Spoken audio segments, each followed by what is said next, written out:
રાજકોટ ખાતે ઉપલેટા પુલની એક સાઇટ તૂટી પડી છે। વિગતો રાજકોટથી મળી રહી છે, જ્યાં ઉપલેટા પુલની એક સાઇટ તૂટી પડી છે। રૂપાવતી નદી પરના પુલની આ એક સાઇડ તૂટી પડી છે, ત્યારે ભારે પ્રમાણમાં પાણીની આવકને કારણે આ પુલ તૂટ્યો છે અને પુલ તૂટવાથી જ વાહન ચાલકો પણ હાલાકીનો સામનો કરી રહ્યા છે। તો પુલની એક સાઇડ ભારે વાહન ચાલકો માટે બંધ કરી દેવામાં આવી છે અને સાથે જ તાત્કાલિક પુલનું રિપેરિંગ કરવા માટે પણ સ્થાનિકો માંગ કરી રહ્યા છે। લોકો પોતાના જીવના જોખમે આ પુલ પસાર કરવા માટે મજબૂર થયા છે, કેમ કે આ પુલની એક સાઇડ તૂટી પડી છે।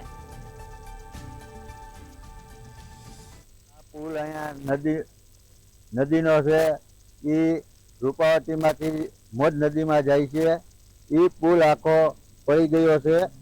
એ પુલને રિપેર કરવા માટે અમારી આ રજૂઆત છે અને આ કઢાળા, સેવતરા, મોજીરા, ખાકીજાળિયા, વાડલા એ બધાને જવા માટેનો આ રસ્તો છે।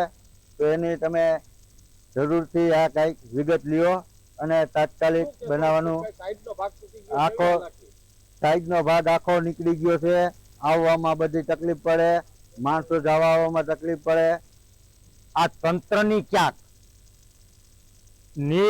નિરુત્સાહીના કારણે આ પુલનું ફરીથી સમારકામ નથી થયું અને આ રૂપાવતી નદી ઉપરનો આ પુલ છે, ત્યારે આની અંદર ભાયાવદર ઉપરના તમામ ગામડાનું પાણી આમાં આવે છે અને આજે આ પુલ જે વરસાદના કારણે ધરાશયી થઈ ગયો છે।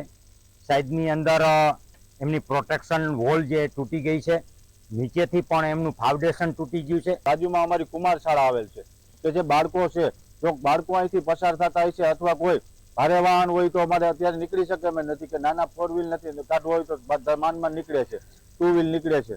પછી આ બાળકો જો નિશાળે ભણવા જતો હોય ને કદાચ ને કંઈક અકસ્માત કે કંઈ જાનહાની થાય તો આનો જવાબ કોણ ભરશે? એટલે અમારી સરકારને એવી રજૂઆત છે કે તાત્કાલમાં તાત્કાલ આ પુલ અમને મંજૂર કરાવી આપે। અત્યારે ટાઈમપરી જે આ પુલ અહીં ધરાશય થઈ ગયો છે, ત્યાં ટાઈમપરી જે આ પુલ પરથી પસાર થઈ જાય એવી પોઝિશનથી કંઈક એવું કામ કરી આપે।